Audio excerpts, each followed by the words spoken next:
Soni news Gulabpura में आपका स्वागत है।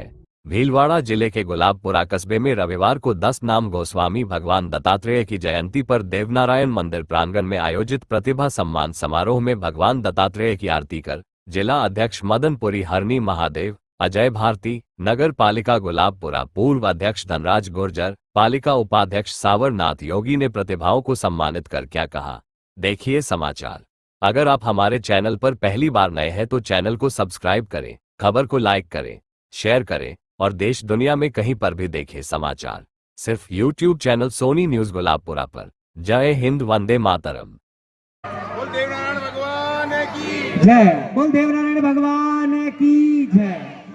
में हमेशा रहना कि गोस्वामी समाज में हमेशा रहना, वो सिद्धांत दत्तात्रेय का याद रखना होगा और चले दत्तात्रेय के पद चिन्हों पर अब इतिहास बदलना होगा और चले दत्तात्रेय के पद चिन्हों पे अब इतिहास बदलना होगा।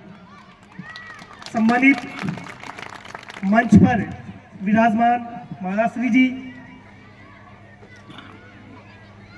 साथ ही मंच पे विराजमान,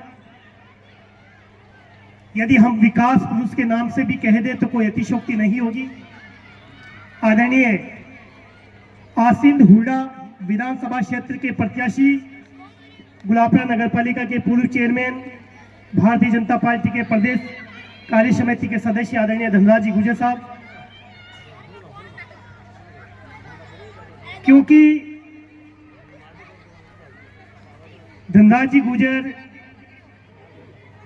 हार के भी दिलों पे राज करते हैं और जो जीते हुए व्यक्ति हैं, जो चर्चा में नहीं है, उनसे ज्यादा आप चर्चा में रहते हैं।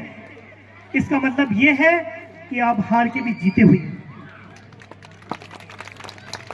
चर्चा में इसलिए रहते हैं क्योंकि आप विकास पुरुष रहे हैं। इस जगह पे, जिस जगह पे हम विराजमान हैं, आपने निःशुल्क जगह यहाँ पे कहीं शादी ब्याह, जो हमारी छोटी मोटी जो जातियां हैं, संख्या वाले में हम बहुत कम हैं, चाहे आपके गोस्वामी समाज ले लीजिए, चाहे हम योगी समाज ले लीजिए, जितना अस्तित्व इस गुलाबपुरा शहर में गोस्वामी समाज का, इतना ही हमारे योगी समाज का है।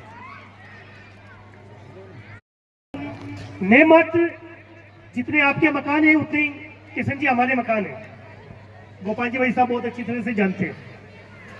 लेकिन इन्होंने छोटी छोटी जातियों को पकड़कर एक एक जगह छात्रावास की 1-1 करोड़ की जगह दिलवाई थी। हमारे समाज को भी 1 करोड़ की छात्रावास की जगह आपने दी है, 10-10 लाख रुपए का भवन बनाया है आपने। गोस्वामी समाज भी उस समय लगभग छात्रावास के थोड़ा सा मुकेश जी रह गया था, बाकी मेरे हिसाब से हो जाता था उस समय, क्योंकि वो थोड़ा सी फॉर्मेलिटी होती है इसके अंदर, 3 साल की जो ऑडिट वगैरह होती है, जो रजिस्ट्रेशन होता है, उस समय थोड़ा सा कमी रही थी। और उसके पश्चात जब प्रक्रिया चली तब तक तो कोरोना काल भी आ गया था और चेयरमैन के पद से भी, खैर ईश्वर कुछ ना कुछ अच्छा सोच के करता है। क्योंकि आज राजनीति का बड़ा विषय नहीं है, बाकी आप ऐसे न भूतो न भविष्यति जी, जब चेयरमैन क्या होता है, आपने इतिहास रचा है कि चेयरमैन की ताकत क्या होती है, कलम की ताकत क्या होती है। 18,000 बच्चों को कॉपी, किताबें, ड्रेसें, फीस, 18,000 बच्चों के 1-1 लाख रुपए का बीमा करना, 30 जातियों को 1-1 करोड़ की छात्रावास की जगह देना, किसी भी व्यक्ति का छोटा सा भी एक्सीडेंट हो जाए तो उसके घर पे जाके 10,000 रुपए का चेक देना, किसी की डेथ हो जाए तो 20,000 रुपए का उसका घर पे जाके उसको चेक देना, किसी भी विधवा की बच्ची की शादी हो तो उसके फेरे के समय जाके उनको 10,000 रुपए का चेक देना, ऐसे कई पूरे गुलाबपुरा शहर का पानी का बिल फ्री कर देना। ऐसे जो कार्य जो कोई सोच नहीं सकता था, उन्होंने आपने किया।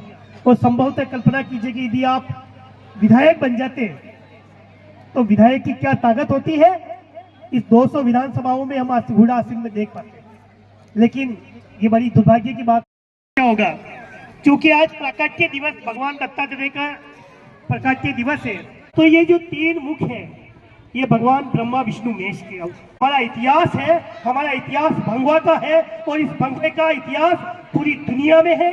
आप देख पाओगे तो इस पूरी दुनिया में एक ही चीज फैला रहे हैं, अभी एक ही रंग है और वो है भगवा। और महाराष्ट्र जी ने सही कहा कि एक है तो आप उठा के देख लीजिए बंगाल का इतिहास, वहां से हिंदुओं को मार मार के भगाया जा रहा है। यदि हम एक नहीं रहेंगे तो मान के चलिए कि हम किसी भी रूप में सेफ नहीं। जो बंगाल की गत है वही हमारे हिंदुस्तान में हिंदुओं की गत होने वाली है। इसलिए हमें सबको एक ताकत में देखकर, एक साथ में लेके, क्योंकि बहुत सारे व्यक्ति प्रश्न उठा रहे हैं कि साहब एक है तो सेफ है, एक है तो सेफ है। ये कैसा है? ये एक है सेफ आज का नारा नहीं है, ये कई सालों से मुकेश जी हम किताबों में पढ़ते हैं, आप भी पढ़ाते हैं, यूनियन इज स्ट्रेंथ, संगठन में शक्ति है। ये तो हमने बचपन में पढ़ा है, एक है तो सेफ है। ये आज का नया नारा नहीं है। हम सब एक रहेंगे, संगठित रहेगा, समाज एक रहेगा। इसलिए यदि हम पूरी गोस्वामी समाज की एक ताकत में एकजुट रहेंगे। माता बहनों को और भाइयों को बहुत बहुत बधाई देता हूँ। ये दत्त भगवान की एकता में सभी एक मन के और एक साथ मन के सब गोस्वामी समाज को मैं ये चाहता हूँ कि भगवान लहराए और अपने एकता बनाए, सनातनी धर्म को आगे बढ़ाए। जब तक अपन आगे बढ़ेंगे अपने समाज में और अपनी एकता बनाए रखेंगे, तभी जाके अपन आगे एक से एक बढ़ेंगे। वो वाली बात नहीं रखे कि केकड़े जैसे कि जो वो आगे जाए तो उसको खींच के नीचे डाल दे, ये मत सोचो। और अपनी जो भी कमजोरी है तो उसको एक बनाए। और दूसरी बात यह कि जो अपने समाज में बच्चे गरीब हैं, उनको पढ़ाने के लिए कोई साथ नहीं है, तो उनके लिए आप एक दूसरे जुड़ के उन बच्चे को पढ़ाने की कोशिश करें। और नहीं पढ़ सके तो धनजी गुजर को कहिए, ये उनमें सहयोग करेंगे। और मैं ये चाहता हूँ कि धनजी गुजर अपनी अगली बार जीत जाए तो यहाँ पे गोस्वामी समाज की धर्मशाला के लिए जमीन के पूरा ये सहयोग करेंगे और बनाने का भी सहयोग ये करेंगे। वो धनराज जी गुजर हमारे साथ हैं और तन मन धन से अपने साथ रहेंगे। बोलो दत्त भगवान की जय। हर हर महादेव। अंदर रहते हुए हम कोई भी काम करते हैं, चाहे हम पैसा देंगे, चाहे प्लॉट देंगे, चाहे और कोई सहयोग करेंगे, वो हम एहसान नहीं करते। वो सब आप लोगों की देन है। हम कुर्ता पजामा पहन के 50 लाख की गाड़ी के अंदर घूमते माइक पर भाषण देते हैं ना, वो तुम्हारी बदौलत के कारण देते हैं।